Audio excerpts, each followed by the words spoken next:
குரூப்பில் இருக்கும் அனைத்து நண்பர்களுக்கும் வணக்கம். ஆனால் இது 2018 மேக்ஸி ட்ரக்கு. எஃப்சி 10 மாதத்துக்குன்னு இன்சூரன்ஸ் இல்லை. 4 டயர் ஒரு ஆஃப் கண்டிஷன் 1 ஓடிக்குது. வண்டி தெளிவாக இருக்குது. ஓனர் மட்டும் 3. நாளையும் கூட பாட்டி கேட்குது. ஒரு 460க்கு ஃபைனலில் கிடைக்கும்னா கஸ்டமர் வண்டி தான். யாராவது தேவைப்பட்ட என்னோட நம்பருக்கு கான்டாக்ட் பண்ணுங்கள். குரூப்பில் இருக்கும் அனைத்து நண்பர்களுக்கும் வணக்கம்.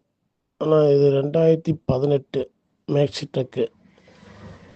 எஃப்சி 10 மாதத்துக்குன்னு இன்சூரன்ஸ் இல்லை. 4 டயர் ஒரு ஆஃப் கண்டிஷன் 1 ஓடிக்குது. வண்டி தெளிவாக இருக்குது. ஓனர் மட்டும் 3. நாளையும் கூட பாட்டி கேட்குது. ஒரு 460க்கு ஃபைனலில் கிடைக்கும்னா கஸ்டமர் வண்டி தான். யாராவது தேவைப்பட்ட என்னோட நம்பருக்கு கான்டாக்ட் பண்ணுங்கள்.